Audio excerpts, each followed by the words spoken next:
Hello, this is Wildfield Jarrett coming at you from the unhappiest state in the U.S. of A, West by God, Virginia. This is Wildfield Goes to the Broadway, Part 2. I make no excuse for that, I just don't know what I'm doing here. Actually, I'm making a second video because I had material left over. Well, speaking of material, like that segue? I said material left over. Speaking of material, you know the old Kears Theater, Kears, K-E-A-R-S Theater on Summer Street in Charleston, West Virginia? 1,919 seats and one screen. 2 bathrooms. In the bathroom of the Kears Theater back in the day, I went in there to the stall, and somebody had written, you can tell it was 2 different people, 2 different handwriting, somebody had written, "My mother made me a homosexual." Well, I'm sitting there in the stall, and I'm looking up at that, and I'm thinking, okay, it's this sort of bathroom. I was pretty savvy back then. I was in the gay community down in Nashville, Tennessee for a long time, even though I didn't know it. That's a different story about old Wildfield's past, and you may hear it someday if you keep listening to me. Anyhow, on the graffiti on the stall, somebody had written, "My mother made me a homosexual." Now, and somebody else, sitting in the same stall I was, same place. I can tell by the angle of the writing it was the same stall, the same seat. Wrote, "Do you think if I got in the material, she'd make me one?" That's Kears Theater back in the day. You know, we're talking about, oh gosh, what, 69, 72, somewhere between those 2 dates. I'm kind of foggy about the 60s. You know, but then again, in my defense, the 60s were kind of a foggy time for all of us. Anyhow, last time I was at the Kears Theater, I was an usher for the Guys Are Dolls benefit show there. It's really cool. You know, my wife and I used to work as ushers and at the Civic Centers when we couldn't afford tickets to things, you know. I've seen Bob Seger and the Silver Bullet Band for free just by working during the concert for the Kelly, you know. You got the handicapped people, and all you got to do is make sure the handicapped people get in their seats. And then you just kind of just stand back behind them and watch the rest of the concert. That's it. You didn't have to clean up anything because it was impossible to keep clean during the concert. And it was really hell to clean them up afterwards. The worst thing was at the Charlie Daniels, and they had a concert, and afterwards the stalls were horrible, but they were worse in the women's stalls than in the men's stall. Now I don't go into women's bathrooms anymore, well, since the restraining order, okay, but I don't recall. Oh God, you know. Women's bathrooms. Here I am going into women's bathrooms. How the hell did I digress this far this time? Okay. But I was there at Guys Are Dolls. And back in that time period, I was going through a period where I was doing something with my hair. Every time there's a major function, a major horrible change in my life, or a good change in my life, I always want to do something with my hair. Told my boss that. Told her I was a bit of a woman that way. And my boss looked at me and kind of sighed and put her head down, because she knew I was a bit of a woman all along, and she was a good church lady. I don't mean to say anything bad about the woman. She was a good church lady, dedicated her summers to building homes for the homeless people, and, you know, we had our moments, but I still loved her. You know. Anyhow, here I am. I got my head shaved. I'm working with West Virginia DHHR at this time, and I've got a completely shaved head. There's one guy down there who still does it now. I forget his name, you know, but I forget everybody's name. I'll forget your name as soon as this video's over. Anyhow, Here I am, I got a shaved head. And I got a little earring, pierced earring. I had a pierced earring. I forget which side it was on. Let me see. Yeah, it must have been on this side. I hope that's the right size. If it's not, forgive me. I'm a stranger to these parts, as the Texan said the first time in the whorehouse. So, but I had an earring, and I was trying to look tough. Problem is, I can't pull off tough. I call myself Wild Phil, but I just can't pull off tough. My wife says, you look like a criminal. And, well, yeah, I do when I've got my hair shaved and down and just all bald as a pencil. Bald as a pencil? What the hell is that? Bald as an eraser, which gets me back to Eraserhead, which is one of my favorite movies. See what I did with that? Okay, nice segue again, Phil. All right. I've been down to the Broadway here, and I want to give a shout out to Doug Owsley. I saw I missed you. I was at the Broadway in Charleston, and he was in Huntington celebrating the same deal. I was looking for Doug at the Broadway, and I want to apologize to one particular guy I accused or flattered by mistaking him for Doug Owsley. As I told him, you're both cute. It's hard not to tell the difference. Yeah, but I want to apologize, send an apology. Everybody I was asking if they saw Nude Doug Owsley, and everybody was telling me no. Well, of course you didn't. He's up in Huntington. Lord. Sometimes I need a GPS on my penis. Doug, I'm still looking forward to meeting you in the flesh one day and seeing more of you. Just don't send me any pictures. Just don't, Doug. And also, I want to the Broadway tonight. I want to send out a nod and a wink to the gentleman who just called me Wild. He said, "My name's Wild Phil Jarrett." He said, "Okay, Wild." He was so cute. I wanted to take him home for my wife, but what my wife do for her? Ka-ching. That's cabaret, in case you people don't know. I'm a heterosexual man quoting cabaret. I'm probably one of the few heterosexual men in the United States of America that has seen Liza Minnelli in concert right after the movie Cabaret came out when she was still firm in Nashville, Tennessee. Saw her, Bette Midler, Lou Reed, David Bowie a couple of times, Jethro Tull.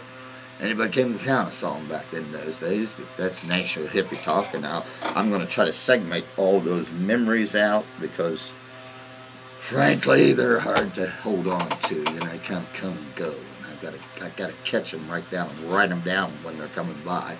Oh yeah, remember that? Yeah. Anyhow, actually, I'm a heavily married man.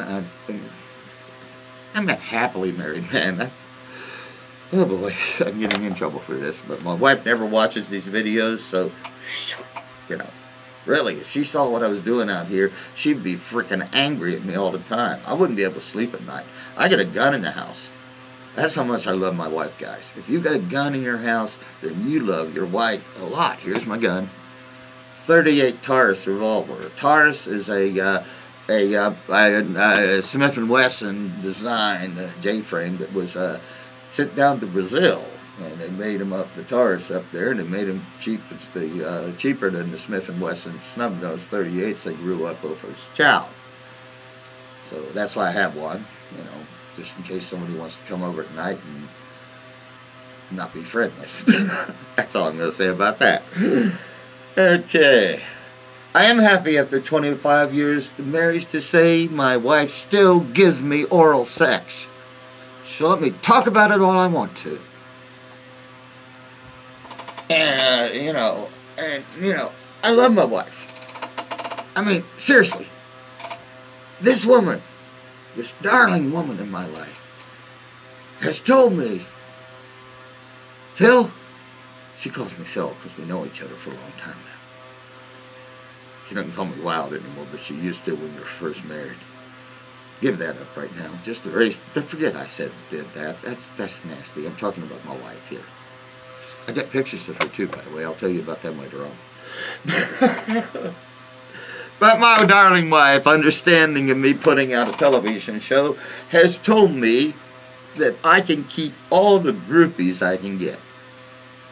Now, I know she's thinking, you know, Phil, you're not going to be able to get any groupies. You're 64 years old, you're a little bit overweight, and frankly, you know, you can't catch a fish with a grub worm instead of an earthworm, if you get my drift. Well, all that things, I'm just holding out there. I am out there and available to any groupies. Just putting it out there, laying it out there flat out. My wife says I get to keep you if I can get you. So, come through for me, girls. God, I love that woman. I was down at the Broadway once a while back. First time I went down to the Broadway. I'm reminiscing about the Broadway when I was down there and a couple of guys there.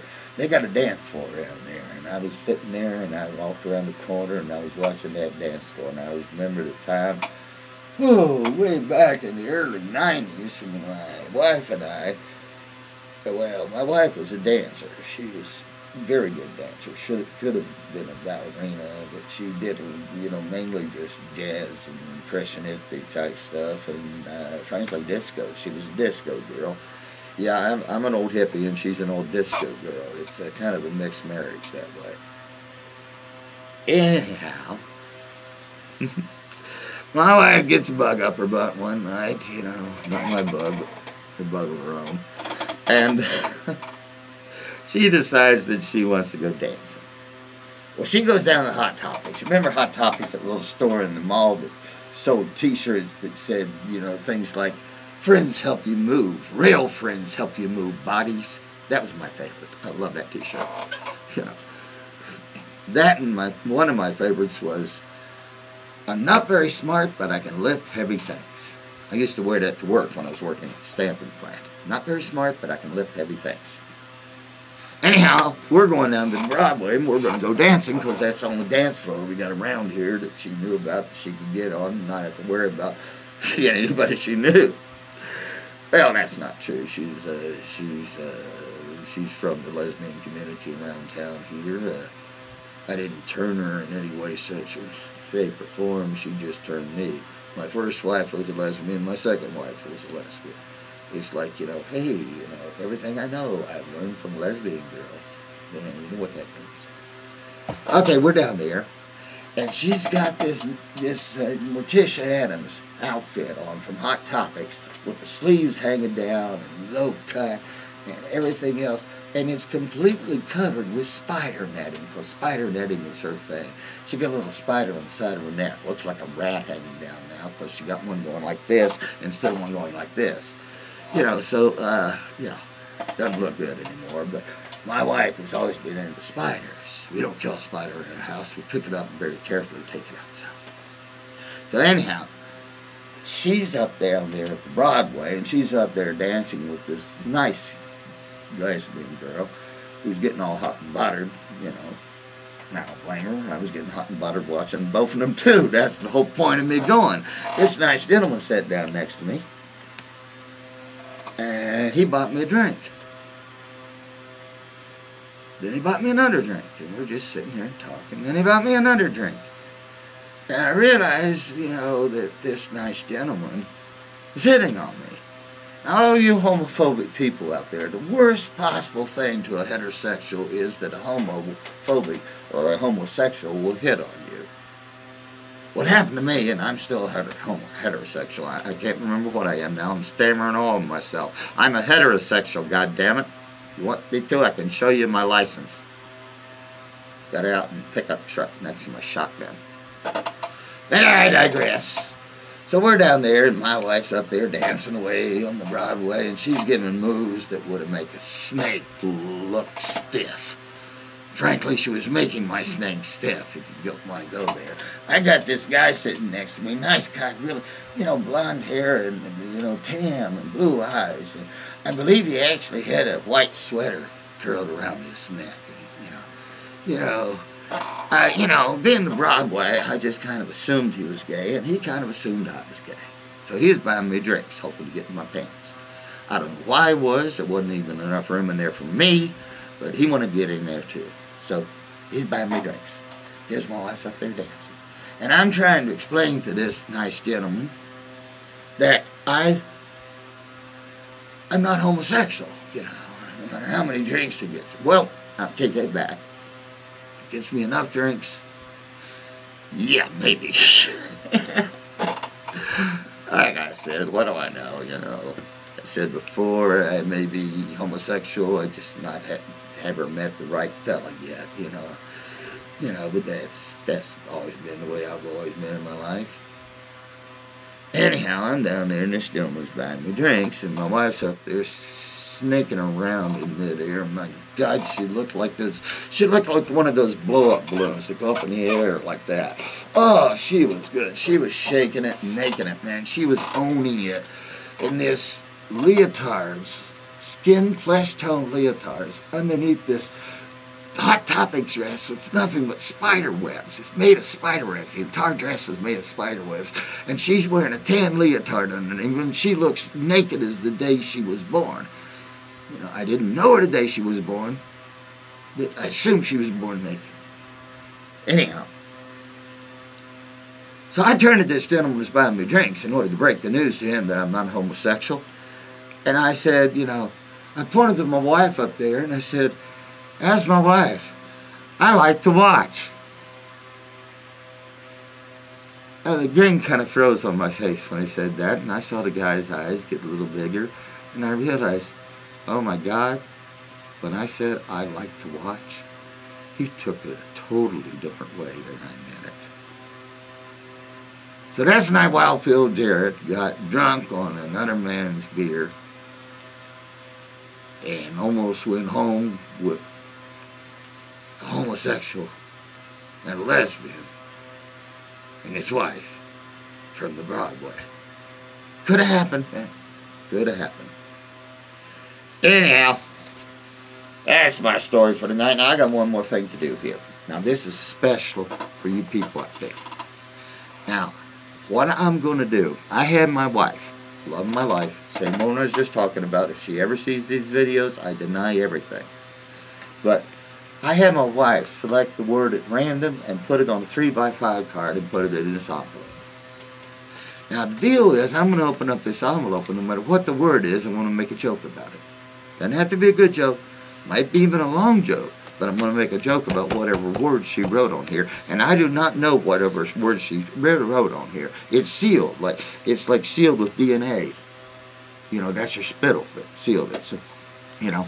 So it's important to remember this, because I'm going to ask you people out there to do this for me.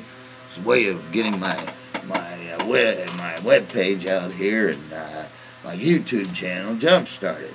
What I'm going to want you to do is to write a word down on a 3x5 card like this. Here's an example. This says word, right, like that, right? And I want you to put it in an envelope like this.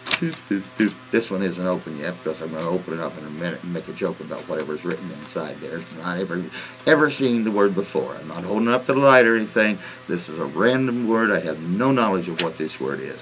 What I want you to do is put word, your word, any word you want, a concept if you want. It doesn't matter to me what you put. I'll make a joke about it. Now, in order to keep out the riffraff, because there's a lot of that on the internet, I want you to actually go out and buy a 3x5 card and write with a felt pen on it the word you want.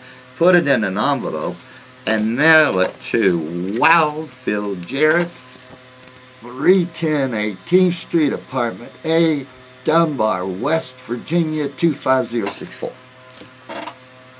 Now, my wife, she's a little skitsy about that. I mean, she says, you know, and please, you know, don't tell my wife I'm doing this. You know, it scares shit out of the poor girl. And I've been scaring her a lot lately just because, you know, well, Phil, I'm scared. But anyhow, don't tell my wife. Actually, that's not where I live. I actually live in a post office box in Charleston, and as soon as I can, I want to swap residences. Right now, I just can't afford a post office box. See, my wife is worrying about me exposing myself on the internet, but I told her, relax, honey. NSA already knows where we are if they're doing their job. she didn't take that very comforting. Anyhow, now, here's the deal. This is a word I've never seen before. It's written on a 3x5 card in this envelope, but you can send your own words in, and I will make a joke about them. I don't claim it's going to be a good joke. And if you send a dirty word in, expect a dirty word back. That's all I'm going to say about that. Hell, if you send a clean word in, expect a dirty word back. But that's just Wild Phil. Now, you notice I'm opening this envelope. Now, I try to do this where you just open it up, but, well, what can I say? I didn't do it good. Now, some people will pop it up like this and give it a little, get one of these little things, and it'll pop up like that. You gay guys know what I'm talking about. Yeah, like that. Okay, it pops right up like that, and you pull out the card. And here's the card. This is the first time I've seen this word in my entire life. I have no idea what's written on this card. And the card says, rain. Now, here's the thing about rain. You want to think back, and you think the rain in Spain falls mainly on the plain. Well, that's not true. The rain in Spain falls on the plain and on the unjust. Because according to the Bible, God sends his rain on the just and the unjust. Which means anytime us just people are out there walking around, Christians are walking around, they're getting rained on. But God is also sending some rain on the sinners and atheists like me. So there I am. I'm getting rained on. And I'm getting rained on just as well as the just people out there. And I take a deep satisfaction in that. And that's Wild Phil Jarrett coming at you from the unhappiest state in the U.S. of A. West by God, Virginia. Good night and good luck.